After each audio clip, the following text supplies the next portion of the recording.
Saya membawa uang tunai 8 juta ke desa nelayan untuk membeli ikan kuning liar kualitas terbaik. Tapi saat akan memuatnya ke kapal, para nelayan serempak menaikkan harga, mengingkari semua harga yang telah disepakati sebelumnya. Mereka bahkan mengancam akan membuang semuanya kembali ke laut untuk pakan ikan daripada menjualnya kepadaku, Pak Han. Harga pasarannya sekarang 5.000 per setengah kilo, tapi harga beli yang Anda tawarkan adalah 1.500 per setengah kilo. Ini namanya perampokan, Pak Han. Dia adalah Sukiang, keponakan Paman Chen. Dia lulusan terbaik yang bekerja sebagai konsultan hukum di perusahaan asing. Hari ini dia mewakili mereka semua untuk bernegosiasi dengan Anda. Melihat para nelayan yang saya kenal bersembunyi di belakang Sukiang, dengan tatapan mata yang gelisah, saya sadar masalahnya tidak sesederhana ini. Kontrak sudah ditandatangani, harga sudah ditetapkan, apalagi yang perlu dibicarakan? Tetapi saya tetap memasang senyuman. Waktu kita terbatas. Kita harus segera memasukkan ikan selagi masih segar ke gudang pendingin beku. Ada apapun yang ingin dibicarakan, kita bisa duduk dan bicarakan baik-baik setelah selesai memuat ke kapal. Tunggu, tiba-tiba Paman Chen menerobos keluar dari kerumunan. Dia merentangkan kedua tangannya di depan tangki air hidup. Saya mau lihat siapa yang berani menyentuh ikan milik keluarga saya. Paman Chen, apa maksud Anda? Kita sudah menandatangani kontrak, sudah ada hitam di atas putih, hari ini serah terima barang. Pembayaran tunai, apa Anda mau melanggar kontrak? Hentikan soal kontrak, jangan gunakan secarik kertas tak berguna itu untuk menakut-nakuti orang jujur. Kebebasan berkontrak, semuanya harus didasarkan pada nilai yang wajar. Semuanya, coba katakan, berapa harga ikan kuning kualitas super sekarang per setengah kilonya? Restoran seafood mewah saja menjualnya 6-7 ribu, bahkan ada yang kualitas super per ekornya dilelang sampai puluhan ribu. Dengar itu, Pak Han, harga yang Anda berikan ini rasanya keterlaluan sekali. Pak Su, perhitungannya tidak seperti itu. Pertama, itu adalah harga jual produk jadi di restoran kelas atas. Kedua, berbisnis itu harus menjunjung tinggi semangat kontrak. Setengah tahun lalu saat musim larangan melaut, ketika kalian semua tidak punya penghasilan, sayalah yang memberikan harga dasar. Kenapa saat itu kalian tidak bicara tentang kebebasan berkontrak? Lagi pula, demi agar ikan dari desa kalian ini bisa diangkut keluar dari dermaga dalam keadaan hidup secepat mungkin. Kemudian saya menunjuk ke dermaga di bawah kaki saya, dermaga rantai dingin air dalam ini. Adalah hasil perluasan yang saya danai sebesar 1,2 juta. Keramba jaring apung laut dalam yang tahan badai itu juga saya yang berikan. Kalau kita mengikuti kebebasan berkontrak, bukankah uang ini semua harus dihitung sebagai biaya? Itu kan kemauanmu sendiri. Siapa yang memintamu membangun dermaga? Kamu sendiri yang mau berinvestasi. Itu berarti biaya transaksi marginalmu untuk mendapatkan sumber daya. Apa hubungannya dengan harga ikan kami? Saya menatap Paman Chen dengan terkejut. Setengah tahun lalu, dia hanyalah seorang nelayan sederhana yang hanya bisa berkata, "Bos, Anda sangat baik hati." Sekarang, dari mulutnya bisa keluar istilah hukum akademis seperti biaya transaksi marginal. Saya langsung paham, ini pasti ajaran Sukiang. Anak ini ingin menjadikan saya mangsa empuk. Saya menarik napas dalam-dalam, tidak lagi berdebat, saya mengeluarkan ponsel saya. Saya memotret uang tunai 8 juta di dermaga. Baik. Karena Paman Chen bicara tentang kebebasan berkontrak, maka saya juga akan bebas kali ini. Saya langsung menelepon asisten saya, Lin Xia. Segera kunci semua peralatan di dermaga rantai dingin air dalam. Putuskan aliran listrik ke sistem oksigen. Pak Han, apa maksud Anda melakukan ini? Maksudnya sederhana, saya menarik investasi saya dan membatalkan kontrak. Saya berbalik dan pergi. Sukiang mencibir di belakang saya, belagak sekali. Kalian pikir kami tidak bisa hidup tanpamu? Aku tidak menoleh ke belakang. Aku hanya meninggalkan sepatah kata dengan santai. Kalau begitu, semoga kalian beruntung. Para nelayan melihat punggungku yang menjauh, dan tiba-tiba mereka bersorak-sorai. Bagus sekali, akhirnya kita bisa lepas dari lintah darat ini. Benar, kita jual sendiri saja, pasti bisa dapat harga yang bagus. Hanya ada seorang nelayan yang jujur, Asui, yang mengejarku. Bos Han, ikan saya tetap saya jual kepadamu dengan harga yang sama. Baik, Semua ikanmu aku ambil. Dari belakang terdengar teriakan marah Paman Chen. Asui, coba saja kamu berani menjual padanya. Jangan harap kamu bisa tinggal di desa ini lagi. Tetapi Asui tetap berdiri di sisiku dengan teguh. Aku tahu pertunjukan yang seru baru saja dimulai. Keesokan paginya, dermaga sangat ramai. Su Qiang ternyata benar-benar menemukan seorang bos bernama Wang. Orang ini mengendarai mobil mewah, memakai kalung emas besar, penampilannya seperti orang kaya baru. Paman Chen, Anda tenang saja. Saya, Wang, kalau berbisnis paling bisa dipercaya. 3.000 yuan per kati, tunai saat itu juga. Para nelayan mendengar harga ini dan mata mereka langsung berbinar. 2 kali lipat lebih tinggi dari harga Bos Han. Seharusnya sudah begini dari dulu. Ikan kita memang pantas dihargai segini. Paman Chen tertawa lebar. Memang Su Qiang yang punya cara. Langsung bisa menemukan pembeli besar. Haha, bagus sekali. Su Qiang menatapku dengan sombong. Bos Han, lihat tidak? Ini baru namanya pengalaman pasar. Trik monopolimu itu sudah ketinggalan zaman. Aku bersandar di mobil sambil menonton dengan dingin. Kalau begitu, semoga kerjasama kalian menyenangkan. Semuanya tenang saja, truk pendingin saya akan segera tiba. Saya jamin ikannya akan sampai di ibu kota provinsi dalam keadaan hidup. Para nelayan bersorak gembira, namun tak disangka, saat Bos Wang berjalan ke depan tangki air, raut wajahnya tiba-tiba berubah. Kenapa semua ikannya mati? Tidak mungkin, kemarin masih hidup dan lincah. Sistem oksigen di tangki air sudah dimatikan sejak tadi malam. Ikan-ikan itu bisa bertahan sampai sekarang saja sudah bagus. Su Qiang langsung melompat keluar. Kamu sengaja, ini sabotase, peralatan oksigen itu milikku, listriknya aku yang bayar. Aku menarik investasiku dan mematikan listrik, apa masalahnya? Bos Wang berteriak panik, cepat sambungkan lagi listriknya. Kalau ikannya mati, jadi tidak berharga lagi. Cepat, jangan buang-buang waktu, ikannya hanya bisa hidup kalau tangkinya dialiri listrik. Su Qiang bergegas mengoperasikan peralatan, tetapi ia menyadari semua peralatan membutuhkan kata sandi dan verifikasi sidik jari. Dia berteriak padaku dengan marah. Berapa kata sandinya? Aku mengeluarkan ponselku dan berkata dengan santai. Ini adalah peralatan paten perusahaanku. Hanya personel yang berwenang yang bisa mengoperasikannya. Bos Han, Anda jangan bercanda. Kalau ikannya mati, kita semua habis. Itu bukan urusanku. Aku berbalik dan bersiap untuk pergi. Saat itu, Asui menarik kotak ikannya dan berjalan menghampiri. Bos Han, ikan saya di sini. Aku melihat ke arah kotak ikannya. Ikan kakap kuning besar di dalamnya masih hidup dan lincah. Bagaimana caramu menyimpannya? Tadi malam saya dengar Anda akan mematikan listrik, jadi saya memindahkan ikannya ke keramba jaring apung di laut dalam. Di sana air lautnya mengalir, ikan tidak akan kekurangan oksigen.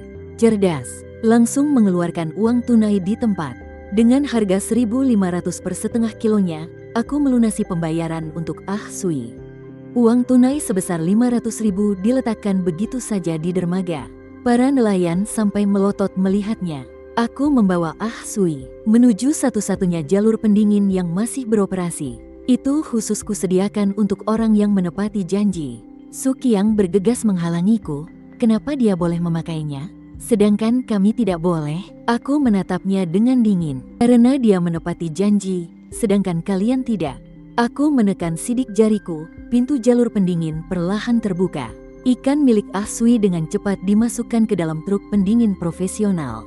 Sementara ikan para nelayan di belakang, satu persatu mulai mengambang di dalam tangki air. Paman Chen berlutut di tanah. Sambil memeluk ikan mati, dia menangis meraung-raung. Habislah, semuanya sudah habis. Wajah Bos Wang pucat pasi. Aku tidak akan menerima ikan mati. Kalian cari solusinya sendiri saja. Setelah itu, dia berbalik dan hendak pergi. Su Qiang langsung menahannya. Bos Wang, Anda tidak boleh pergi. Kita sudah menandatangani kontrak. Kontrak? Ikan kalian semua sudah mati. Masih membicarakan kontrak apa? Aku duduk di dalam mobil sambil menonton sandiwara ini. Tiba-tiba ponselku berdering, itu telepon dari Lin Xia. Bos Han, ada orang yang diam-diam menyelidiki benteng paten kita. Sepertinya pengacara yang disewa Su Qiang. Sudut bibirku membentuk senyum dingin. Biarkan dia menyelidikinya. Semakin dalam dia selidiki, semakin parah jatuhnya. Hari ketiga, tak disangka, Bos Wang kembali lagi. Dia membawa satu set lengkap peralatan pendingin. Dan para teknisi, Paman Chen, aku, Wang, adalah orang yang setia kawan. Peralatannya aku bawa sendiri. Mari kita mulai dari awal lagi. Para nelayan kembali melihat harapan. Bagus sekali, masih ada kesempatan. Kali ini pasti akan berhasil. Su Qiang bahkan lebih bangga lagi. Bos Han, lihat tidak? Tanpa kau pun dunia masih berputar. Aku bersandar di mobil dan tidak bicara. Orang-orangnya Bos Wang mulai memasang peralatan oksigen di dalam tangki air. Tapi tak disangka, baru saja disambungkan ke listrik. Peralatan itu langsung mengeluarkan suara alarm yang memekakkan telinga. Ada apa ini? Teknisi itu memeriksa cukup lama dengan keringat yang bercucuran. Bos Wang, sambungan tangki air ini punya spesifikasi khusus. Peralatan kita tidak bisa tersambung. Wajah Bos Wang langsung masam. Kalau begitu, ubah saja sambungannya. Tidak bisa, material tangki ini juga khusus. Modifikasi paksa akan merusak segelnya. Ikannya tetap akan mati. Lalu bagaimana? Teknisi itu menggelengkan kepalanya tanpa daya. Kecuali kita menggunakan peralatan asli dari pabriknya. Kalau tidak ada cara lain. Bos Wang menatapku. Bos Han, sebutkan saja harganya. Sewakan peralatanmu kepadaku. Aku tersenyum. Maaf, tidak untuk disewakan. Kau jangan keterlaluan. Ini namanya monopoli teknologi. Aku akan menuntutmu. Begitu suaranya hilang, sebuah mobil bisnis hitam berhenti di dermaga. Lin Xia turun dengan sepatu hak tingginya. Siapa yang mau menuntut perusahaan kami? Dia memegang setumpuk dokumen tebal di tangannya. Su Qiang mencibir, kalian melakukan monopoli teknologi. Itu melanggar undang-undang anti-monopoli. Lin Xia membuka mapnya. Ini adalah 127 paten yang didaftarkan oleh perusahaan kami, mencakup budidaya laut dalam dan seluruh teknologi inti untuk transportasi dengan konsep menjaga kesegaran air. Dia melemparkan dokumen-dokumen itu satu persatu ke hadapan Su Qiang. Ini adalah sertifikat pengakuan fasilitas perikanan baru dari Kementerian Pertanian. Ini adalah hak penggunaan dermaga khusus yang disetujui oleh Biro Kelautan. Ini adalah sistem pelacakan asal-usul berbasis internet yang terdaftar di wilayah timur dan barat. Setiap dokumen dibubuhi stempel resmi berwarna merah terang. Wajah Su Qiang menjadi semakin pucat. Lin Xia menatapnya dengan dingin. Tuan Su, Anda dari bagian hukum perusahaan asing, kan? Kalau begitu, Anda seharusnya tahu bahwa perlindungan paten adalah hak yang sah. Bukan monopoli. Kalianlah yang dengan sengaja membangun hambatan teknis. Su Qiang masih mencoba membela diri. Lin Xia tertawa. Kalau begitu, boleh saya tanya, kenapa kalian tidak mempertanyakannya saat menandatangani kontrak dulu? Sekarang setelah kalian membatalkan kontrak, kalian malah mempertanyakan hak sah saya. Su Qiang terdiam 1000 bahasa. Bos Wang menyadari ada yang tidak beres dan diam-diam bergeser menuju mobilnya. Namun, Lin Xia tiba-tiba angkat bicara. Bos Wang, jangan buru-buru pergi. Saya masih ingin bicara dengan Anda. Bos Wang terpaku. Bicara apa? Anda kemarin berjanji akan membelinya seharga 3.000 yuan per kati. Sekarang, meskipun ikannya bermasalah, tapi kontraknya masih berlaku, kan? Wajah Bos Wang berubah drastis. Itu karena ikannya mati, jadi kontraknya batal secara otomatis. Lin Xia mengeluarkan sebuah dokumen. Tapi yang Anda tanda tangani adalah perjanjian pembelian dengan jaminan. Tidak peduli ikannya hidup atau mati, Anda tetap harus membayar uang muka sebesar 30% sesuai perjanjian. Bos Wang merebut dokumen itu dan melihatnya, wajahnya langsung memucat. Namun, perjanjian itu ditandatangani oleh Su Qiang yang mewakili para nelayan. Untuk menenangkan Bos Wang, Su Qiang diam-diam menambahkan klausul ini. Bos Wang menunjuk Su Qiang dan memaki-makinya. Kau menjebakku. Su Qiang panik. Aku melakukan ini demi kebaikan kita semua. Paman Chen juga baru menyadarinya. Demi kebaikan kita semua, lalu di mana uang mukanya? Kau sudah menerimanya atau belum? Su Qiang tergagap, tidak bisa berkata-kata. Saat itulah aku baru angkat bicara dengan santai. Lin Xia, bagaimana proses pemuatan ikan kita? Barang dari Asui sudah masuk semua ke gudang. sekarang sedang diangkut ke ibu kota provinsi. Aku memandangi para nelayan itu. Tuan-tuan, meskipun bisnis kita tidak jadi, kita tetap berteman. Saya pamit dulu. Aku masuk ke mobil. Melalui kaca spion, aku melihat Paman Chen mencengkeram kerah baju Sukiang. Suasana di dermaga menjadi kacau balau. Sementara itu di dalam mobilku, Lin Xia memberikanku sebuah laporan. Presiden Han, latar belakang bos Wang sudah diselidiki. Orang ini adalah penipu kambuhan. Dia khusus membeli ikan dan udang busuk, lalu mengolahnya dengan bahan kimia untuk dijual sebagai ikan segar. Aku menyipitkan mata. Menarik, sepertinya drama ini belum berakhir. 3 hari kemudian, aku menerima telepon dari Asui.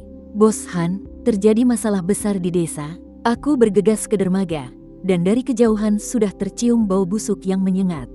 Semua ikan kue kuning besar itu mati, menumpuk di tepi pantai dan membusuk. Para nelayan dengan panik mencari bos Wang, tetapi ternyata orang itu sudah lama kabur. Paman Chen terduduk lemas di tanah, seolah-olah menua 10 tahun dalam sekejap. Habislah sudah, ikan senilai jutaan yuan semuanya membusuk. Nelayan lainnya juga memasang wajah putus asa, utang di bank belum lunas. Sekarang, modal pun ikut lenyap. Su Qiang bersembunyi di belakang kerumunan, tidak berani bersuara. Tiba-tiba ada yang melihatku. Pak Han datang, pandangan semua orang langsung tertuju padaku. Paman Chen merangkak dan memeluk kakiku. Pak Han, kumohon, belilah dengan harga awal saja. 1.500 per kati, tidak, 1.000 juga tidak apa-apa. 500 pun boleh. Aku melihat tumpukan ikan mati yang bau itu. Paman Chen, apa Anda sedang bercanda? Pak Han, kami tahu kami salah. Kumohon, maafkanlah kesalahan kami. Nelayan lainnya juga ikut berlutut memohon padaku. Aku tertawa sinis. Beberapa hari yang lalu, kalian tidak bicara seperti ini. Waktu itu kalian bilang lebih baik membuang semuanya ke laut untuk pakan ikan daripada menjualnya kepadaku. Paman Chen menangis terseduh-seduh. Kami yang sudah dibutakan oleh keserakahan. Kami serakah. Pak Han, tolong beri kami jalan keluar. Aku berjongkok, menatap mata Paman Chen. Paman Chen, Anda tahu perbedaan antara ikan hidup dan ikan mati? Paman Chen tertegun. Aku berdiri dan menunjuk tumpukan ikan mati itu. Ikan hidup disebut hidangan laut. Ikan mati disebut sampah. Aku mengeluarkan ponselku dan membuka sebuah halaman. Sekarang di pasaran, harga beli untuk ikan kakap kuning mati adalah 50 yuan per kati. Itu pun untuk yang kondisinya masih bagus. Tapi ikan-ikan Anda ini sudah busuk. Kalau aku membelinya, bahkan tidak akan cukup untuk menutupi biaya pengiriman. Lalu kami harus bagaimana? Tidak tahu. Aku berbalik dan pergi. Su Qiang tiba-tiba berlari keluar dan menghalangiku. Pak Han, masalah ini tidak bisa sepenuhnya disalahkan padaku. Kamu yang sengaja mematikan listrik. Kamu juga bertanggung jawab. Aku berhenti melangkah. Oh, apa tanggung jawabku? Kamu tahu persis kalau listrik mati ikannya akan mati. Kamu sengaja merugikan kami. Aku tertawa. Tuan Su, Anda kan orang hukum. Kalau begitu, aku tanya padamu, peralatanku, listrikku, kapan aku mau menggunakannya? Itu kebebasanku, kan? Tapi kamu melakukannya dengan niat jahat. Niat jahat, aku menunjuknya. Siapa yang lebih dulu melanggar kontrak? Siapa yang bicara soal kebebasan berkontrak? Sekarang setelah ada masalah, malah menyalahkanku. Su Qiang dibuat terdiam olehku. Aku melihat para nelayan di sekeliling. Semuanya, aku, Han, dalam berbisnis selalu berpegang pada semangat kontrak. Setengah tahun lalu saat kalian tidak punya uang untuk makan, aku memberikan jaminan dasar. Kalian tidak punya peralatan. Aku menghabiskan 1.200.000 untuk membangun dermaga. Kalian tidak bisa memelihara ikan. Aku memberikan keramba jaring apung laut dalam. Tapi bagaimana kalian memperlakukanku? Kontrak sudah ditandatangani. Seenaknya menaikkan harga, seenaknya membatalkan kontrak. Sekarang ikannya mati, kalian datang memohon padaku untuk mengambil sampah ini. Suaraku menjadi semakin dingin. Maaf, aku tidak menerima sampah. Selesai bicara, aku masuk ke mobil tanpa menoleh ke belakang. Melalui kaca spion, aku melihat Paman Chen mengambil seekor ikan mati dan melemparkannya dengan keras ke wajah Su Qiang. Ini semua karenamu, kamu ini memang pembawa sial. Nelayan lainnya juga ikut mengerumuninya. Su Qiang dipukuli hingga lari tunggang langgang sambil melindungi kepalanya. Di dalam mobil, Lin Xia memberiku sebuah dokumen. Pak Han, ikan milik Ah Sui sudah diantar ke tempat Pak Li. Pak Li sangat puas. Dia menawar dengan harga 8.000 per kati. Untuk kerja sama jangka panjang, aku mengangguk. Bagaimana dengan Ah Sui? Dia untung lebih dari 2 juta. Dia benar-benar terkejut, katanya mau mentraktir Anda makan. Aku melihat keluar jendela dan menyuruhnya untuk bekerja dengan baik. Kedepannya akan ada banyak kesempatan untuk menghasilkan uang. Tiba-tiba Lin Xia berkata, Pak Han, ada orang di desa yang membuat postingan di internet, mengatakan Anda adalah pengusaha licik. Sengaja merugikan para nelayan. Aku tertawa sinis, cari tahu siapa yang mempostingnya. Sudah ketemu, itu Su Qiang. Aku menyipitkan mata, anak ini masih belum menyerah juga. Lin Xia menyodorkan sebuah tablet. Pak Han, ada satu hal lagi. Tadi malam Su Qiang diam-diam pergi ke keramba jaring apung milik Ah Sui. Aku melihat rekaman CCTV. Dalam rekaman itu, Su Qiang tampak mengendap-endap di sekitar keramba.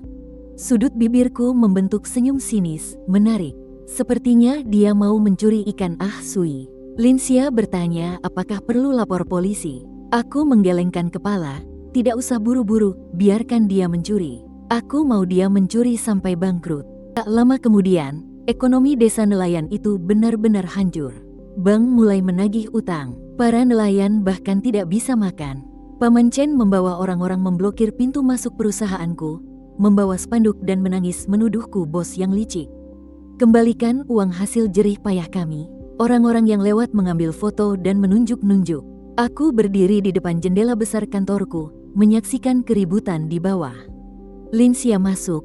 Pak Han, apa perlu lapor polisi? Aku menggelengkan kepala, biarkan saja mereka ribut.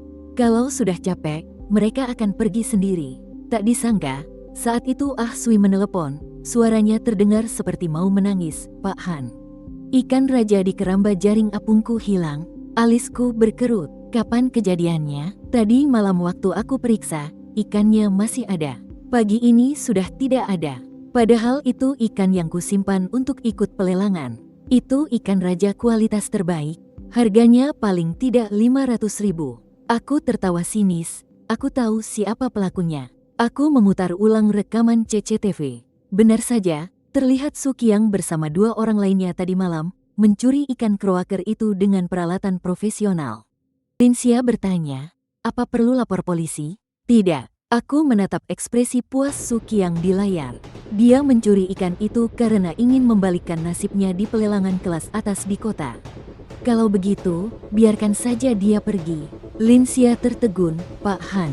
Anda, aku berbalik dan menatapnya. Kau lupa, di bawah sisik setiap ikan kroaker kuning besar kualitas terbaik. Kita menanamkan apa? Lin Xia langsung mengerti. Mikrochip pelacak. Aku mengangguk. Beritahu Pak Li, pelelangan makanan laut di kota malam ini. Aku akan datang sendiri. Lin Xia tersenyum. Baik. Malam itu, di hotel paling mewah di kota, pelelangan makanan laut sedang berlangsung. Yang datang adalah para pemilik hotel besar dan pengusaha kaya. Aku duduk di ruang VIP, melihat melalui kaca satu arah. Aku melihat Su Qiang duduk mengendap-endap di sudut. Di depannya ada sebuah kotak pendingin yang mewah. Juru lelang mengumumkan dengan suara keras. Selanjutnya, barang lelang kali ini sangat istimewa. Seekor ikan kroaker kuning besar liar berkualitas terbaik seberat 4 kg. Harga awal 100.000. Su Qiang langsung mengangkat papan. Itu ikan saya. Juru lelang tertegun sejenak. Tuan ini, Anda. Su Qiang berdiri. Saya adalah pemilik ikan ini. Aku akan melelangnya. Dia membuka boks pendingin. Di dalamnya ada ikan raja milik Ah Sui. Seluruh hadirin menjadi gempar. Ikannya besar sekali. Kualitasnya memang sangat bagus. Juru lelang memeriksanya dan memastikan itu adalah kualitas terbaik.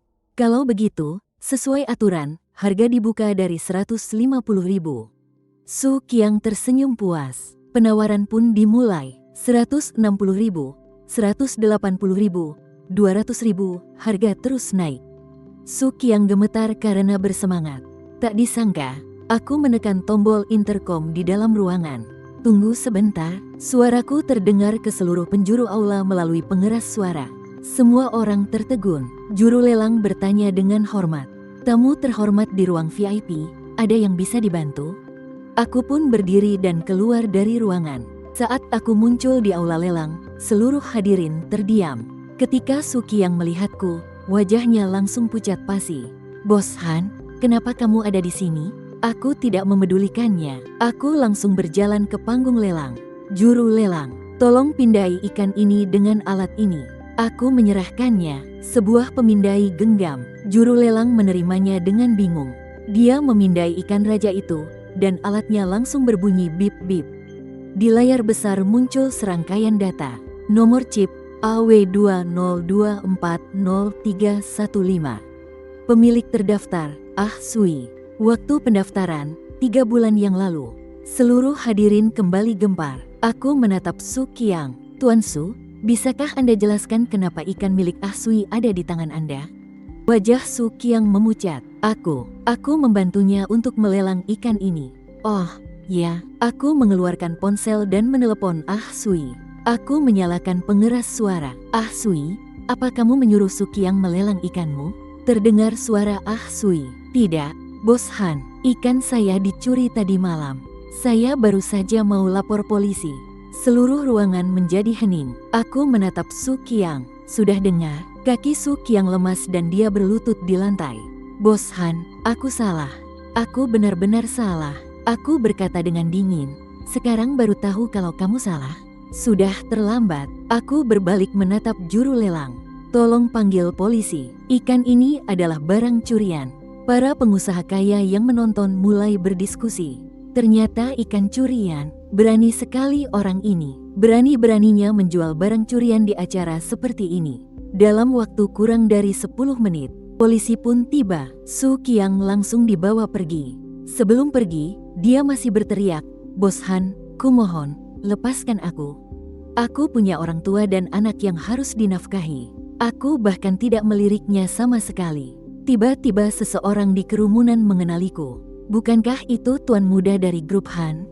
Apa? Dia orang yang mengendalikan seluruh rantai pasokan makanan laut di Asia. Presiden Han, kukira dia hanya seorang pengepul biasa. Seluruh hadirin langsung heboh. Presiden Li berjalan menghampiriku dan dengan hormat memberikan kartu namanya.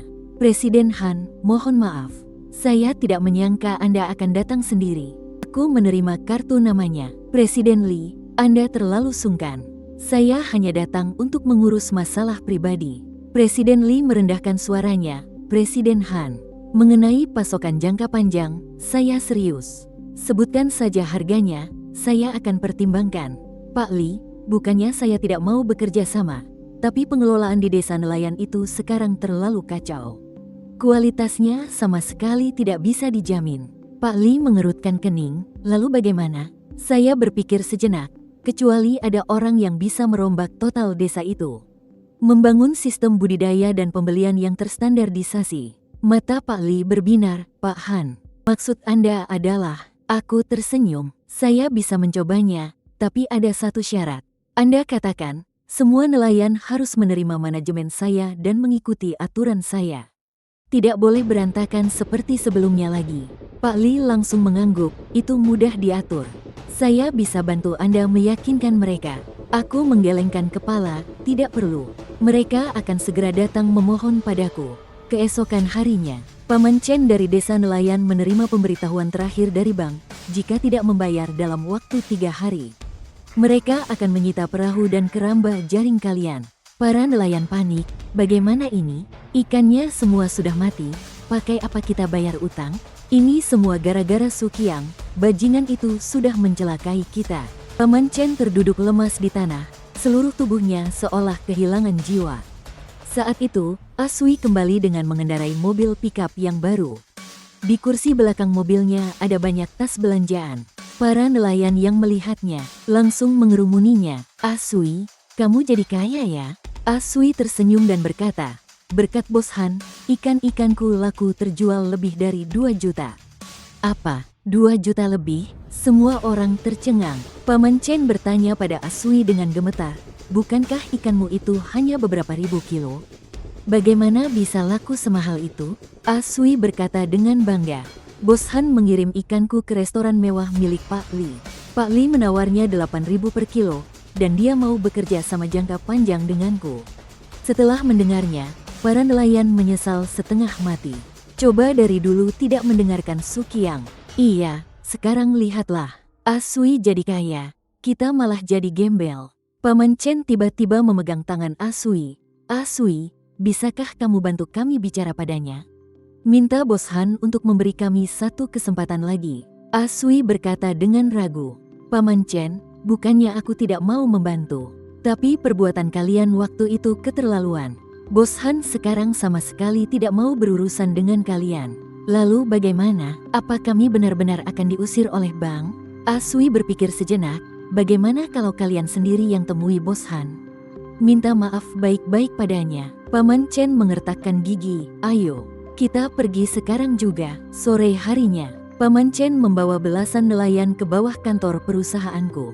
Kali ini mereka tidak membawa spanduk, juga tidak membuat keributan, melainkan berlutut dengan rapi di depan pintu. Bos Han, kami mohon Anda turun untuk menemui kami. Orang yang lewat pun mulai mengambil foto. Orang-orang ini datang lagi. Terakhir kali mereka bilang dia bos yang jahat. Kenapa kali ini mereka berlutut? Aku berdiri di dalam kantor, melihat pemandangan di lantai bawah.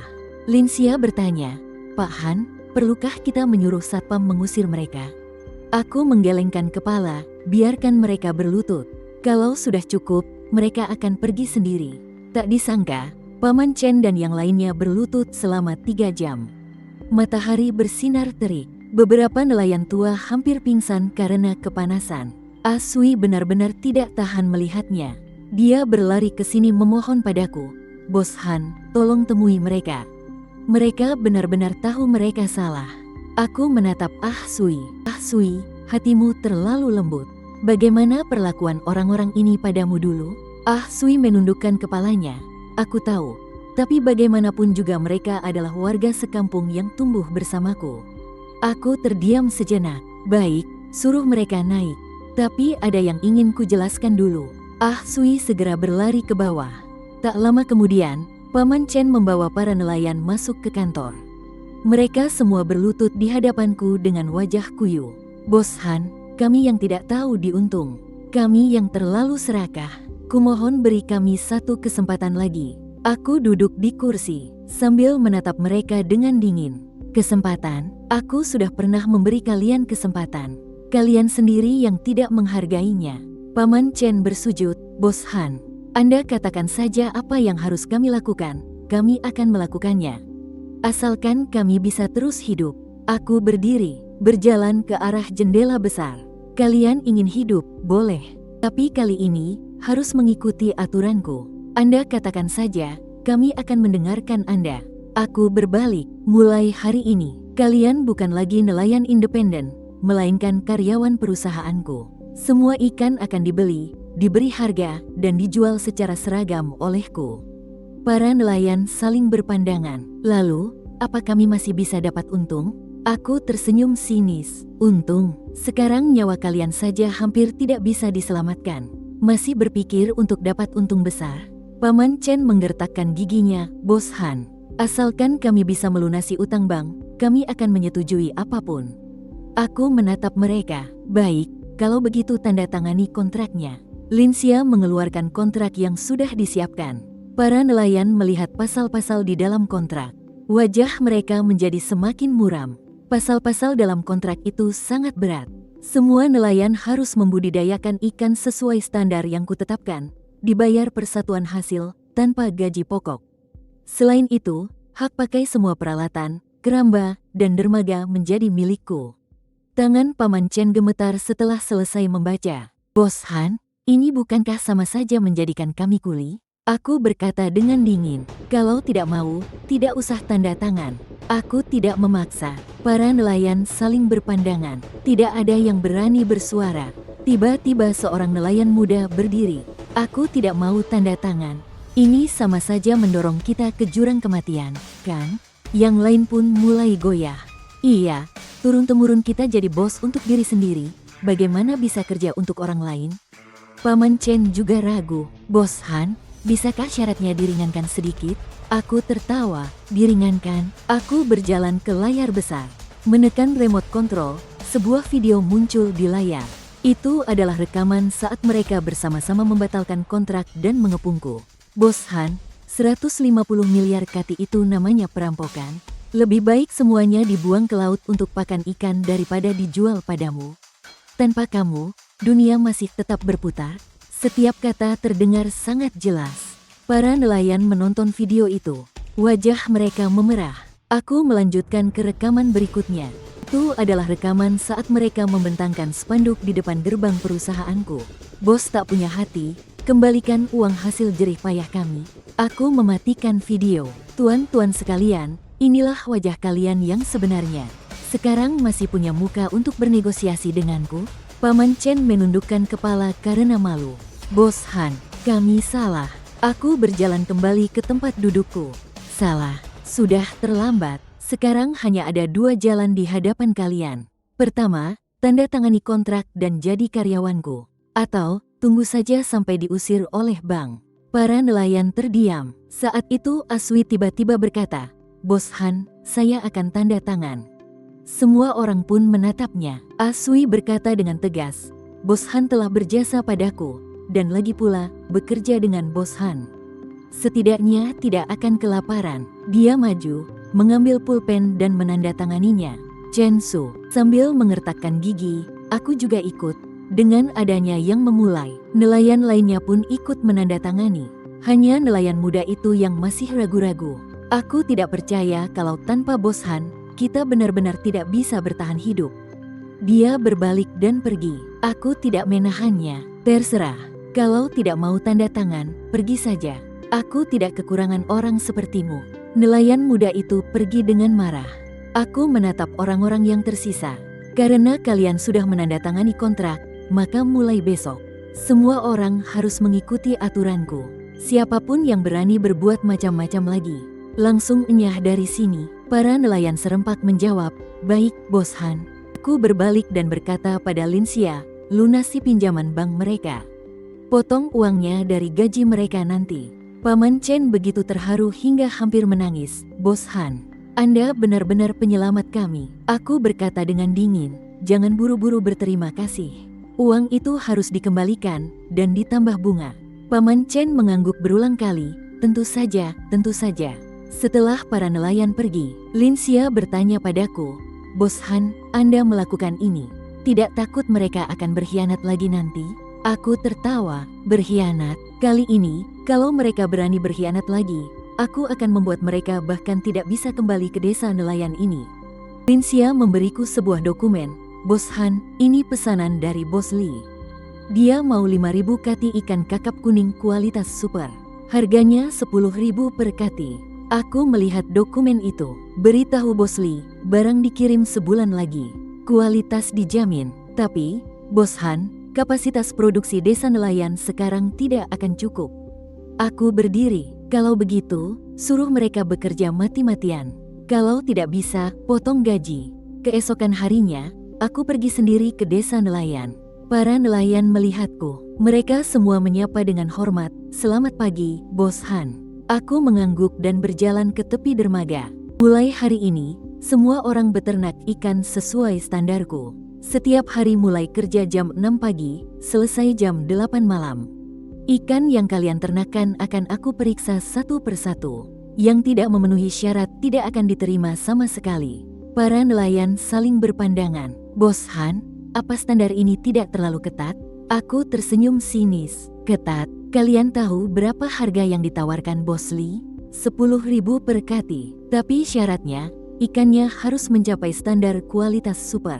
Kurang sedikit pun tidak boleh. Mendengar itu, mata para nelayan langsung berbinar. 10.000 per kati? Kalau begitu, berapa bagian kami? Aku berkata dengan datar, dibayar per kati. 1 ekor ikan yang memenuhi syarat, kalian bisa dapat 500. Tapi kalau tidak memenuhi syarat, tidak dapat sepeser pun. Para nelayan langsung bersemangat. Tenang saja, Bos Han, kami pasti akan bekerja dengan baik. Aku baru saja hendak pergi, Tiba-tiba aku melihat nelayan muda yang tidak menandatangani kontrak itu berkeliaran di dekat dermaga dengan gelagat mencurigakan. Aku menghampirinya. "Kau mau apa di sini?" Nelayan muda itu tergagap. "Saya. Saya mau lihat yang lain bekerja." Aku tersenyum sinis. "Lihat, bukankah kau bilang bisa bertahan hidup tanpaku?" Wajah nelayan muda itu memerah. "Bos Han, saya salah. Bisakah Anda mengizinkan saya ikut menandatangani kontrak?" Aku menatapnya. "Terlambat. Kuotanya sudah penuh." Nelayan muda itu panik. "Pak Han, kumohon, saya punya orang tua dan anak yang harus dinafkahi.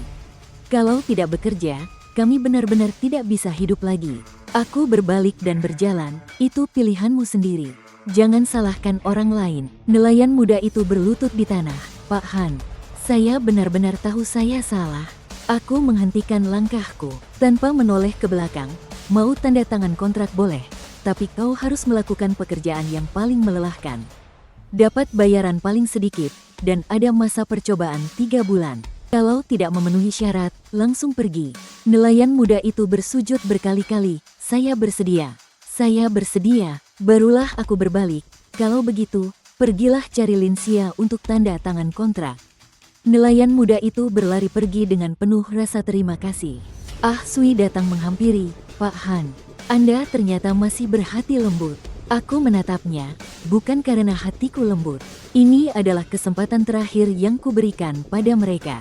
Kalau masih tidak dihargai, maka mereka benar-benar tidak bisa diselamatkan lagi."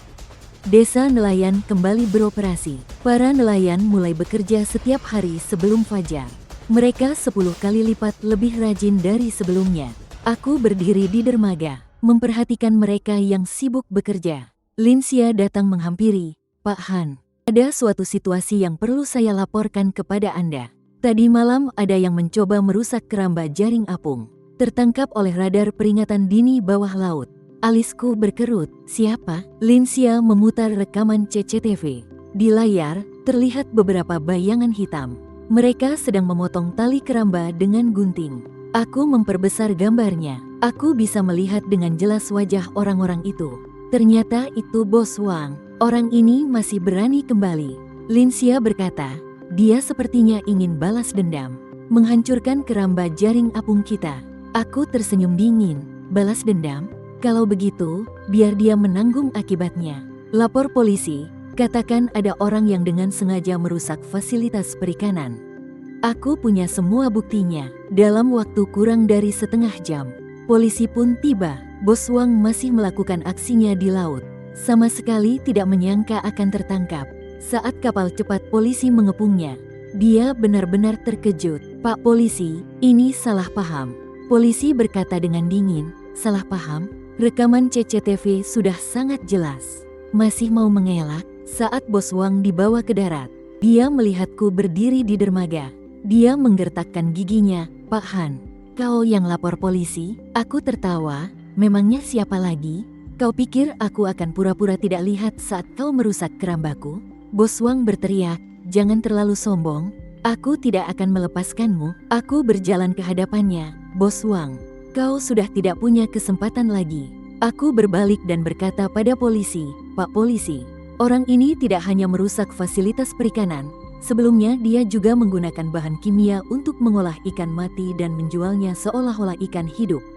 Saya punya buktinya di sini."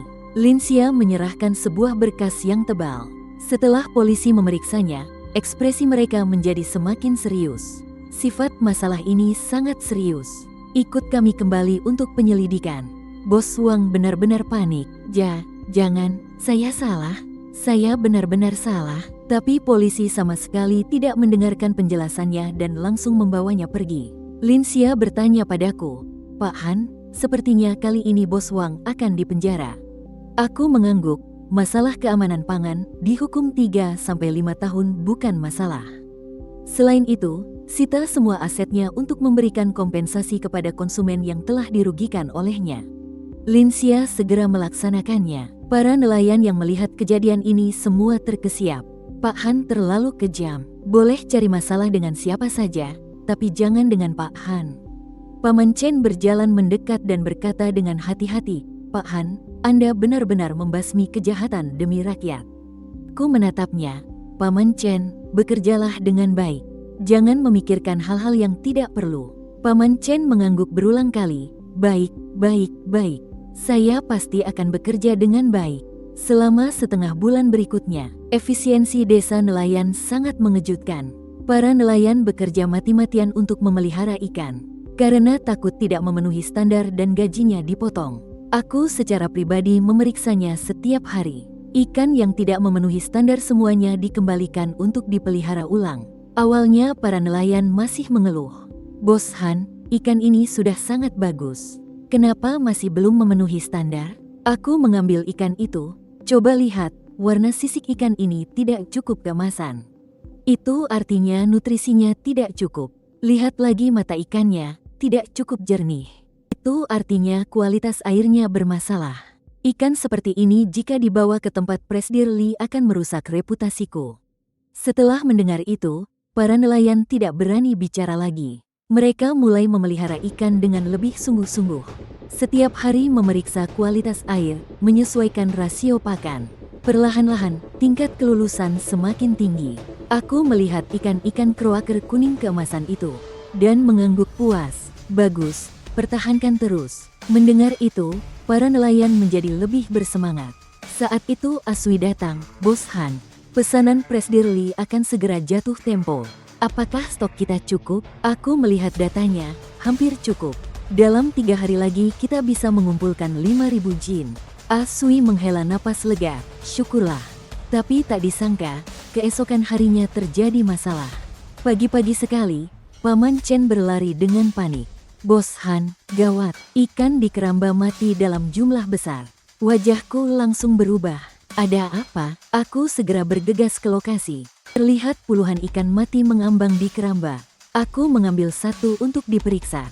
Insangnya menghitam, jelas sekali ini keracunan. Bagaimana laporan uji kualitas air? Linsia segera mengeluarkan datanya. Bos Han, kualitas air tidak ada masalah. Seharusnya ada yang meracuni. Aku menyipitkan mata. Ada yang berbuat ulah lagi. Aku memutar ulang rekaman CCTV. Benar saja, tadi malam ada bayangan hitam menuangkan sesuatu ke dalam keramba. Aku memperbesar gambarnya dan melihat wajah orang itu dengan jelas. Ternyata itu nelayan muda itu. Aku tersenyum dingin. Bagus sekali. Aku memberinya kesempatan. Dia malah berbuat seperti ini padaku. Linsia bertanya, apa perlu lapor polisi? Aku menggelengkan kepala, tidak perlu. Aku akan menanganinya sendiri. Aku menyuruh orang memanggil nelayan muda itu. Dia belum tahu kalau perbuatannya terbongkar, berpura-pura seolah tidak terjadi apa-apa. Bos Han, Anda mencari saya? Aku menatapnya. Tadi malam kamu pergi kemana? Nelayan muda itu berkata dengan gugup, saat saya tidur di rumah. Aku tersenyum dingin. Oh ya, kalau begitu, coba jelaskan. Kenapa CCTV merekammu menabur racun di keramba? Wajah nelayan muda itu langsung pucat. Saya tidak melakukannya. Aku langsung memutar video CCTV. Di dalam video, wajahnya terlihat sangat jelas. Kaki nelayan muda itu lemas dan dia berlutut di tanah. Bos Han, saya salah. Ada orang yang memberiku 50.000 yuan untuk melakukan ini. Aku menyipitkan mata. Siapa? Nelayan muda itu berkata dengan gemetar, itu teman Su Qiang. Dia bilang ingin membalas dendam padamu. Aku tersenyum dingin. Su Qiang, bukankah dia sudah di kantor polisi? Masih bisa membuat masalah. Linsia berkata, Bos Han, meskipun Su Qiang ditangkap, dia hanya dibebaskan dengan jaminan. Dia punya kaki tangan di luar. Aku mengangguk. Sepertinya ancaman tersembunyi ini harus diselesaikan sampai tuntas. Aku menatap nelayan muda yang berlutut di tanah itu. Kontrakmu dihentikan. Segera enyah dari desa nelayan ini. Jangan sampai aku melihatmu lagi. Nelayan muda itu menangis memohon ampun. Bos Han, beri aku satu kesempatan lagi. Aku berkata dengan dingin, kesempatan sudah kuberikan padamu. Kamu sendiri yang tidak menghargainya. Satpam mengusirnya keluar. Nelayan muda itu diseret pergi. Aku berbalik dan berkata pada Linsia, pergi selidiki semua jaringan hubungan Su Qiang. Jangan lewatkan satu pun. Linsia mengangguk, mengerti. Aku menatap ikan-ikan mati itu, sambil berpikir dalam hati. Kali ini, aku akan membuat Su Qiang tidak akan bisa bangkit lagi. Masalah peracunan pun ditangani. Setelah selesai, desa nelayan akhirnya kembali tenang. Pesanan dari Pak Li dikirimkan tepat waktu. Dia sangat puas. Pak Han, kualitas ikan kali ini bahkan lebih baik dari yang aku harapkan. Aku tersenyum. Pak Li, yang penting Anda puas. Pak Li merendahkan suaranya. Pak Han, aku punya pesanan yang lebih besar lagi. Tidak tahu apakah Anda tertarik? Silakan katakan. Aku sedang mempersiapkan restoran bintang 3 Michelin dan butuh pasokan bahan-bahan berkualitas tinggi yang stabil dan jangka panjang. Harga bukan masalah. Aku berpikir sejenak. Pak Li, bukannya aku tidak mau menerimanya, tapi kapasitas produksi desa nelayan saat ini terbatas. Pak Li mengangguk. Aku mengerti. Tapi, kalau Pak Han bisa memperluas skala, aku bersedia membayar di muka untuk pasokan selama setahun. Mataku berbinar. Berapa? 50 juta. Aku mengulurkan tangan. Sepakat. Kembali ke desa nelayan. Aku mengumpulkan semua nelayan untuk rapat. Saudara-saudara, ada kabar baik yang ingin kusampaikan pada kalian semua. Para nelayan semua memasang telinga. Aku menerima sebuah pesanan besar. Kita perlu meningkatkan kapasitas produksi hingga 3 kali lipat.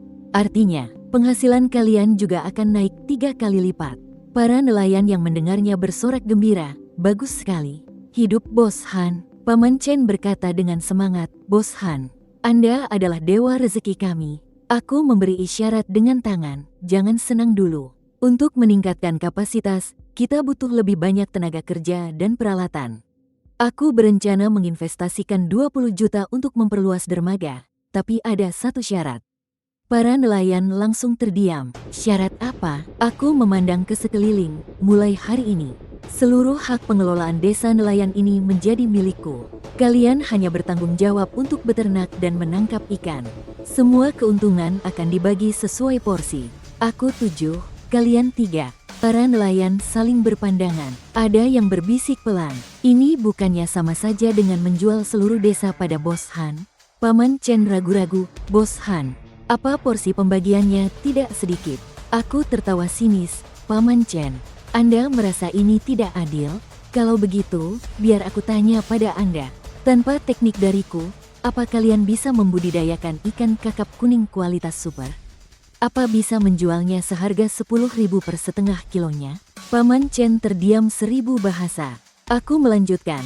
Aku menginvestasikan 20 juta dan menanggung semua risikonya.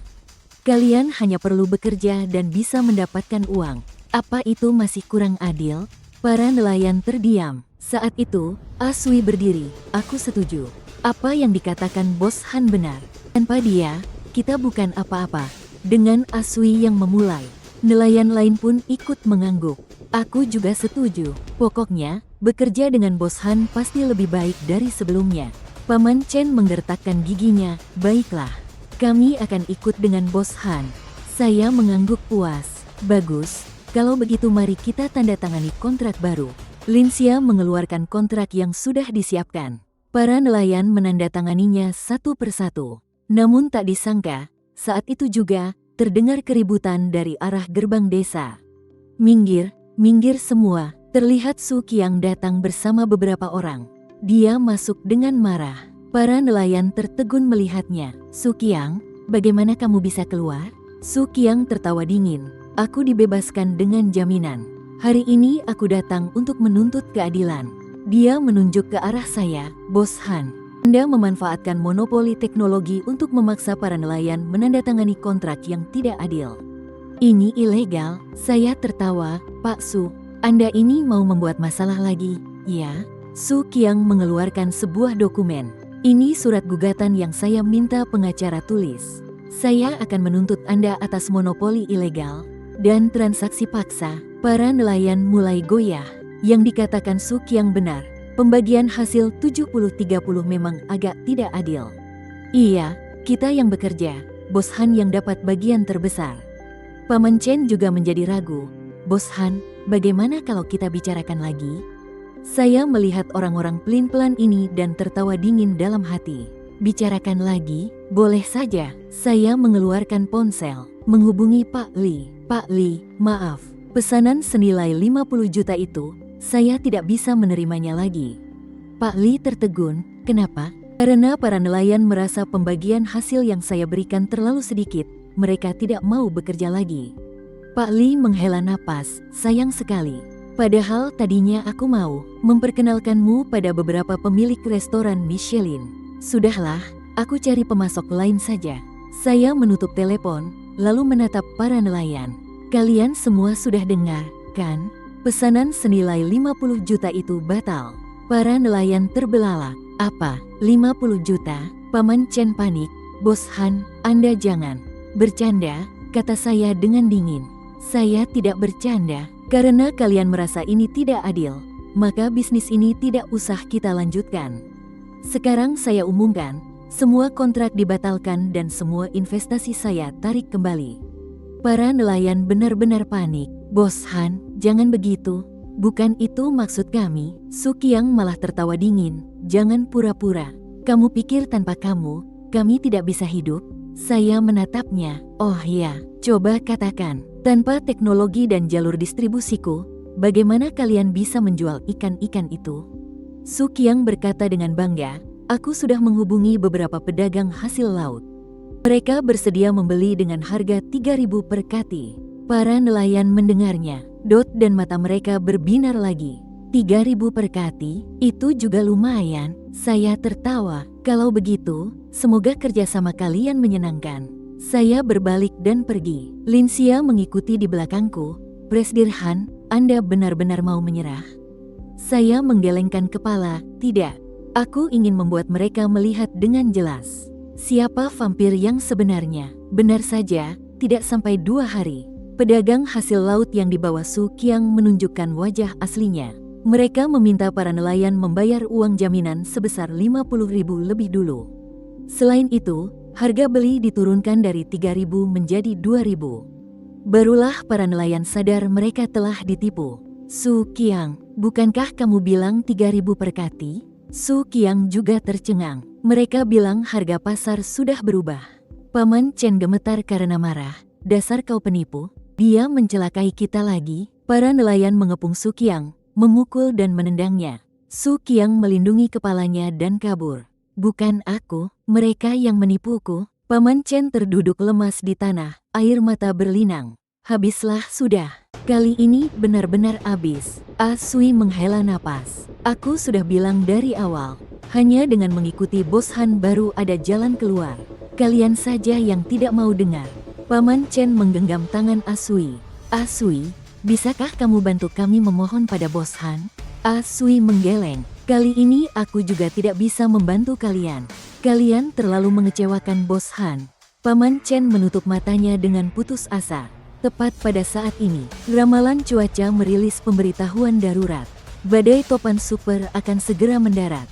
Diperkirakan akan tiba dalam 3 hari. Para nelayan benar-benar putus asa. Sudah habislah, topan datang. Peti harta karun ini pasti tidak bisa diselamatkan. Kali ini kita benar-benar tidak punya apa-apa lagi. Paman Chen menatap awan gelap di kejauhan. Dia menangis putus asa. Saat itu, Su Qiang muncul lagi. Ini semua salah Bos Han. Kalau bukan karena dia menarik investasinya, kita tidak akan sesengsara ini. Paman Chen mencengkeram kerahnya. Beraninya kamu bicara, kalau bukan karenamu, bagaimana mungkin kita menyinggung Bos Han? Dulu kamulah yang bilang soal kebebasan kontrak. Kamu yang membawa Bos Wang. Kamu yang menghasut kami melanggar kontrak. Sekarang setelah terjadi masalah, kamu malah menyalahkan orang lain. Nelayan lain juga ikut mengepung. Benar, ini semua karena Su Qiang, si penipu itu. Kita benar-benar sudah dicelakai olehnya. Su Qiang terpojok ke dinding. Wajahnya pucat pasi. Bukan aku, Bos Han yang terlalu kejam. Paman Chen menamparkan wajahnya. Masih berani mengelak. Dengar ya, waktu Bos Han memberi kita jaminan pendapatan, kamu di mana? Waktu Bos Han menghabiskan 1,2 juta untuk membangun dermaga, kamu di mana? Waktu Bos Han memberi kita keramba jaring apung, kamu di mana? Dia sudah sangat baik pada kita, tapi kamu malah menghasut kita untuk membalas kebaikan dengan kejahatan. Su Qiang dibuat terdiam 1000 bahasa.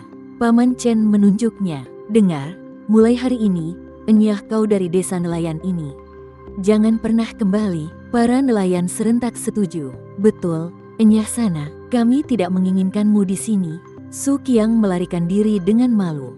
Paman Chen menatap awan gelap di kejauhan.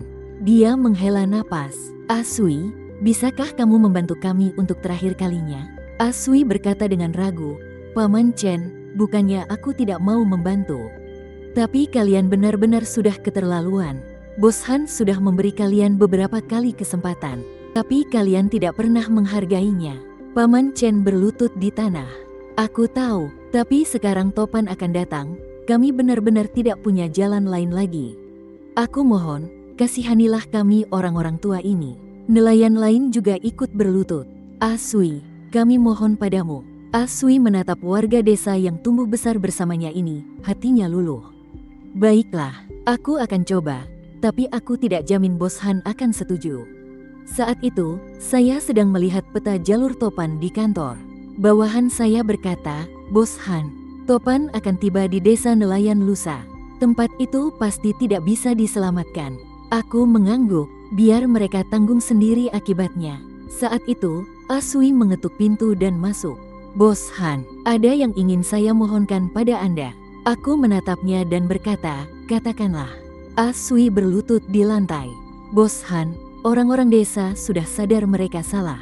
Mereka sudah mengusir Su Qiang. Saya mohon, demi kita semua yang sekampung halaman, tolong bantu mereka sekali lagi. Aku tersenyum dingin. Asui, hatimu terlalu lembut. Mereka berkali-kali mengkhianatiku. Sekarang setelah ada masalah, mereka datang memohon padaku. Menurutmu apa aku harus menolong mereka? Sui menunduk. Aku tahu mereka salah. Tapi kalau Topan datang, mereka benar-benar akan kehilangan segalanya. Aku terdiam sejenak. Baik, aku bisa menolong mereka. Tapi kali ini, harus ikut aturanku. Dan tidak ada ruang untuk negosiasi. Sui langsung mengangguk. Bapak katakan saja, mereka pasti akan mendengarkan. Aku mengeluarkan sebuah dokumen. Ini perjanjian kerja sama yang baru. Semua nelayan harus tanda tangan. Dan harus pakai cap jempol. Mulai hari ini, mereka bukan lagi rekan kerja, tapi karyawanku. Semua keuntungan, aku ambil 80%. Mereka dapat 20%. Dan siapapun yang berani mengkhianatiku lagi, akan kubuat dia bangkrut. Sui melihat perjanjian itu, lalu menarik napas dalam-dalam. Bos Han, apa syarat ini tidak terlalu kejam? Aku berkata dengan dingin. Kejam? Kalau begitu biarkan saja mereka menunggu diterbangkan Topan. Sui mengertakkan gigi. Baik, akan kusampaikan pada mereka. Dia membawa perjanjian itu kembali ke desa nelayan. Para nelayan melihat pasal-pasal dalam perjanjian itu. Dan raut wajah mereka semua berubah. Pembagian 82, ini keterlaluan sekali. Benar, kita bekerja keras banting tulang. Hanya dapat 20%. Tapi Paman Chen merebut perjanjian itu. Tanda tangani, harus ditandatangani. Kalian masih mau apa lagi? Bos Han bersedia menolong kita. Itu sudah merupakan budi yang sangat besar. Kalau bukan karena Bos Han, kita bahkan tidak akan dapat 20% pun. Dia mengambil pulpen, lalu menjadi yang pertama menandatangani dan membubuhkan cap jempolnya. Nelayan lainnya saling berpandangan, lalu ikut menandatangani satu persatu. Sui membawa perjanjian itu kembali padaku. Aku melihat cap jempol satu persatu di atas kertas itu, lalu tersenyum dingin. Bagus, beritahu mereka, besok aku akan mengirim orang untuk memperkuat keramba. Kalau ada lagi yang berani macam-macam, akan kubuat dia menyesal seumur hidup. Sui mengangguk. Tenang saja, Bos Han. Kali ini mereka benar-benar sudah takut. Keesokan harinya, aku membawa tim teknis ke desa nelayan. Para nelayan melihatku dan berdiri dengan hormat di kedua sisi. Selamat pagi, Bos Han. Aku tidak memedulikan mereka. Langsung berjalan ke tepi keramba. Pindahkan semua ikan dari keramba biasa ke keramba laut dalam anti badai. Staf teknis di dalam keramba segera mulai bekerja. Para nelayan baru menyadari bahwa keramba laut dalam yang kuberikan pada mereka dulu ternyata dirancang khusus untuk menahan Topan. Bahan kerambanya istimewa, strukturnya kokoh, dan bisa tenggelam secara otomatis ke laut dalam untuk menghindari badai. Paman Chen menatap keramba-keramba itu, matanya berkaca-kaca. Ternyata Bos Han sudah memikirkan semua ini untuk kita sejak awal. Nelayan lainnya juga menundukkan kepala karena malu. Iya, Bos Han begitu baik pada kita, tapi kita malah menyakitinya berkali-kali. Aku berkata dengan dingin, sekarang baru tahu, sudah terlambat, bekerjalah yang benar, jangan sampai membuatku kecewa. Para nelayan menjawab serempak, baik, Bos Han. Malam sebelum topan datang, seluruh garis pantai gelap gulita. Hanya keramba laut dalam kami yang aman sentosa di dasar laut. Sementara keramba di desa-desa nelayan lain di sekitarnya, semuanya hancur oleh topan. Keesokan harinya topan berlalu, aku membawa para nelayan untuk memeriksa keramba. Ketika mereka melihat semua ikan di dalam keramba hidup dan lincah, semua orang menangis. Paman Chen berlutut di hadapanku, Pak Han, Anda adalah penyelamat kami. Para nelayan lain juga ikut berlutut. Pak Han, mulai sekarang kami pasti akan bekerja dengan baik. Kami tidak akan berani mengkhianati Anda lagi. Aku menatap mereka, ingat kata-kata kalian hari ini. Kalau sampai ada lain kali, aku tidak akan memberi kalian kesempatan lagi. Para nelayan terus bersujud, tidak akan, Pak. Sama sekali tidak akan. Aku berbalik dan berkata pada Linsia, hitung semua kerugian. Ganti yang perlu diganti, perbaiki yang perlu diperbaiki. Selain itu, beritahu manajer Li, pasokan barang kita bisa berjalan seperti biasa. Linsia mengangguk mengerti. Aku memandang lautan di kejauhan. Sudut bibirku membentuk senyuman. Drama ini akhirnya akan segera berakhir. Setelah topan berlalu, desa-desa nelayan di sekitar tampak berantakan. Hanya desa nelayan kami yang tidak rusak sama sekali. Berita itu pun menyebar. Nelayan dari desa lain datang untuk melihat. Bagaimana mungkin? Topan sebesar ini, keramba kalian Jingran sama sekali tidak apa-apa. Paman Chen berkata dengan bangga, ini adalah keramba laut dalam anti badai yang diberikan oleh Pak Han. Didesain khusus untuk menghadapi topan. Mata para nelayan dari desa lain memerah karena iri. Kalian benar-benar beruntung, bisa bertemu orang baik seperti Pak Han. Paman Chen menghela napas. Bukan beruntung, kami yang tidak tahu diuntung, hampir membuat Pak Han marah dan pergi. Tepat pada saat itu, Su Qiang muncul lagi. Kali ini dia membawa seorang pria paruh baya berjas. Semuanya, biar ku perkenalkan pada kalian. Ini adalah pengacara Zhang, yang khusus menangani kasus perselisihan perburuhan. Para nelayan melihat Su Qiang, raut wajah mereka langsung berubah. Kamu masih berani kembali? Su Qiang tersenyum sinis. Kenapa aku tidak berani kembali? Aku datang untuk membantu kalian memperjuangkan hak kalian. Dia menunjuk ke arahku. Pak Han memaksa kalian menandatangani kontrak yang tidak adil. Pembagian 82%, ini jelas eksploitasi tenaga kerja. Pengacara Zhang bilang, kontrak semacam ini tidak sah di mata hukum. Pengacara Zhang mendorong kacamatanya. Benar, menurut Undang-Undang Ketenagakerjaan, pemberi kerja tidak boleh memaksa pekerjanya untuk menandatangani kontrak yang tidak adil. Kalian bisa menuntut Pak Han dan meminta pembagian keuntungan yang baru. Para nelayan saling berpandangan. Beberapa dari mereka mulai goyah. Kalau bisa dapat bagian lebih banyak, tentu saja lebih baik. Iya, pembagian 82% memang agak sedikit. Namun Paman Chen maju ke depan. Cukup, apalagi yang kalian mau? Kalau bukan karena Pak Han, kita bahkan tidak akan bisa menyelamatkan nyawa kita sekarang. Masih memikirkan uang lebih? Su Qiang tersenyum sinis. Paman Chen, Anda ini sudah dicuci otak oleh Pak Han. Ya, kita bekerja keras. Kenapa kita hanya dapat 20%? Pengacara Zhang juga berkata, benar. Kalian berhak untuk memperjuangkan keuntungan yang lebih besar. Ini adalah hak yang diberikan hukum kepada kalian. Para nelayan mulai berbisik, bagaimana kalau kita coba saja? Toh tidak ada ruginya. Paman Chen gemetar karena marah. Kalian benar-benar tidak bisa diselamatkan lagi. Dia berbalik dan pergi. Ah Sui juga ikut pergi. Aku tidak mau ikut campur dalam urusan seperti ini. Para nelayan yang tersisa, di bawah hasutan Su Qiang, ternyata benar-benar menandatangani surat kuasa. Pengacara Zhang mengangguk puas, bagus sekali. 3 hari lagi saya akan secara resmi menggugat Bos Han. Su Qiang tersenyum penuh kemenangan. Bos Han, kali ini aku mau lihat apa yang akan kau lakukan. Berita itu segera sampai ke telingaku. Linsia berkata dengan marah, Pak Han, orang-orang ini benar-benar tidak tahu berterima kasih. Anda sudah menyelamatkan mereka. Mereka malah mau menggugat Anda. Aku malah tertawa, mau gugat. Gugat saja. Kebetulan aku juga punya beberapa hal yang ingin kukatakan. Lin Xia tertegun. Pak Han, Anda tidak marah? Aku menggelengkan kepala.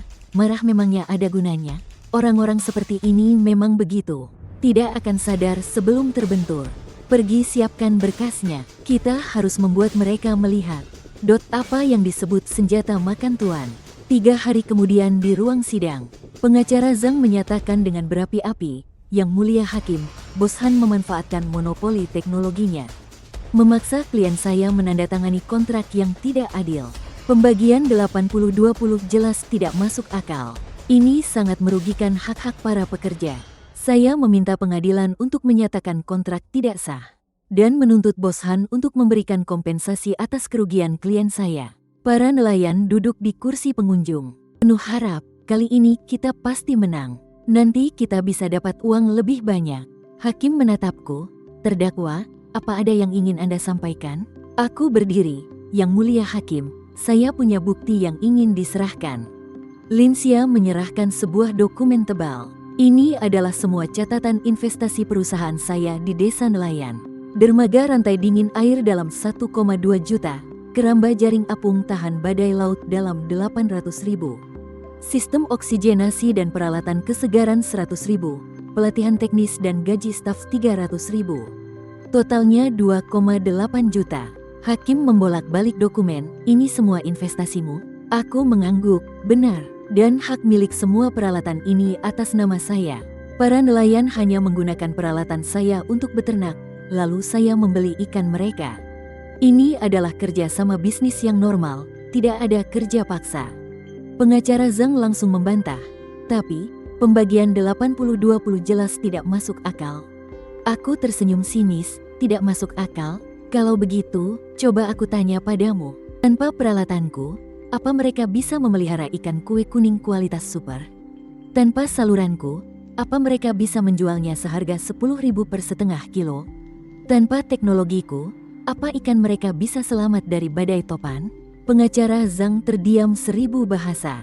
Aku melanjutkan, selain itu, kontrak ini mereka tanda tangani secara sukarela, tanpa paksaan apapun. Jika mereka merasa tidak adil, mereka bisa saja tidak menandatanganinya. Saya tidak pernah memaksa mereka. Lin Xia menyerahkan dokumen lain, ini adalah rekaman suara saat itu. Ini bisa membuktikan bahwa Pak Han pernah berkata, kalau tidak mau tanda tangan, tidak apa-apa, saya tidak memaksa. Rekaman suara diputar, di dalamnya terdengar jelas suaraku, kalau tidak mau, tidak usah tanda tangan. Saya tidak memaksa. Wajah para nelayan langsung berubah. Hakim menatap mereka, penggugat, apakah yang dikatakan terdakwa itu benar? Para nelayan tergagap, tidak bisa berkata-kata. Pengacara Zhang panik, Yang Mulia Hakim, bahkan jika ditandatangani secara sukarela. Tapi pembagian 80-20 itu terlalu tidak masuk akal. Aku berkata dengan dingin, tidak masuk akal? Kalau begitu, biar aku hitungkan lagi untukmu. Aku berinvestasi 2,8 juta. Menanggung semua risiko, menyediakan semua teknologi dan saluran distribusi. Mereka hanya perlu bekerja, tanpa menanggung risiko apapun. Masih bisa dapat 20%, badai topan datang. Kerugiannya saya yang tanggung, mereka tidak perlu ganti rugi sepeser pun. Ini masih kurang adil, hakim itu mengangguk. Apa yang dikatakan terdakwa ada benarnya. Wajah pengacara Zhang menjadi pucat pasi. Tapi hakim memotongnya, tidak ada tapi. Menurut hukum kontrak yang ditandatangani secara sukarela oleh kedua belah pihak selama tidak melanggar hukum, maka kontrak itu sah. Tuntutan penggugat tidak dikabulkan oleh pengadilan ini. Sidang ditutup, palu hakim diketuk. Para nelayan tercengang, bagaimana bisa begini? Kita kalah. Wajah Su Qiang pucat pasi, dia berbalik dan hendak kabur. Aku pun memanggilnya, Pak Su, jangan buru-buru pergi. Saya masih ingin bicara denganmu. Su Qiang membeku. Aku berjalan ke hadapannya. Kamu berkali-kali menghasut para nelayan untuk mengkhianatiku. Kamu pikir aku tidak tahu tujuanmu? Wajah Su Qiang berubah. Aku tidak tahu apa yang kamu bicarakan. Aku tertawa dingin, tidak tahu. Kalau begitu biar ku beritahu. Dulu kamu membujuk para nelayan untuk melanggar kontrak. Karena Pak Wang memberimu suap 500.000. Kamu mencuri ikan asui untuk dilelang demi membalikkan keadaan dan membayar utang. Kamu menyuruh orang untuk menebar racun demi membalas dendam padaku. Sekarang kamu mencari pengacara untuk menuntutku. Kamu masih saja ingin menghancurkanku. Sayangnya, kamu selalu gagal. Seluruh tubuh Sukyang gemetar. Kamu punya bukti apa? Lin Xia menyerahkan sebuah dokumen. Ini adalah catatan transfer dari Pak Wang. Penerima uang 500.000 itu adalah kamu. Ini adalah rekaman saat kamu menyuruh nelayan muda untuk menebar racun. Ini adalah riwayat obrolanmu dengan pengacara Zhang. Buktinya sudah kuat. Apa kamu masih mau mengelak? Kaki Sukyang langsung lemas. Dia berlutut di lantai. Pak Han, saya salah. Saya mohon, lepaskan saya. Aku menatapnya. Lepaskanmu, sudah terlambat. Saya berbalik dan berkata kepada polisi pengadilan. Orang ini diduga terlibat dalam beberapa kejahatan. Bawa dia untuk diinvestigasi. Polisi pengadilan segera maju dan memborgol Sukyang. Saat Sukyang dibawa pergi, dia berteriak putus asa. Pak Han, saya sungguh tahu saya salah. Saya tidak memedulikannya. Saya menatap para nelayan itu. Semuanya, sandiwara kali ini berakhir sampai di sini. Kembalilah bekerja dengan baik. Jangan kecewakan saya lagi. Para nelayan menundukkan kepala karena malu. Baik, Pak Han. Setelah sidang selesai, desa nelayan menjadi tenang sepenuhnya. Para nelayan tidak lagi berani berprasangka buruk. Mereka bekerja dengan jujur. Saya berdiri di dermaga, melihat sosok mereka yang sibuk. Lin Xia datang menghampiri. Pak Han, Pak Li sudah menanyakan barangnya. Katanya, restoran Michelin akan buka bulan depan. Saya mengangguk. Beritahu dia barangnya akan dikirim tepat waktu. Lin Xia ragu sejenak. Pak Han, ada satu hal lagi yang ingin saya laporkan. Katanya, Biro Cuaca mengeluarkan peringatan baru. Ada topan super lain yang sedang terbentuk. Diperkirakan akan mendarat dalam seminggu. Aku mengerutkan kening. Datang lagi? Lin Xia mengangguk. Dan lagi, topan kali ini lebih kuat dari yang sebelumnya. Diperkirakan ini adalah topan super yang hanya terjadi 10 tahun sekali. Aku merenung sejenak. Beritahu semua nelayan, segera lakukan persiapan menghadapi topan. Selain itu, hubungi beberapa desa nelayan di sekitar. Tanyakan apa mereka mau menyewa keramba jaring apung laut dalam kita. Lin Xia tertegun. Pak Han, Anda mau membantu desa lain? Saya tertawa.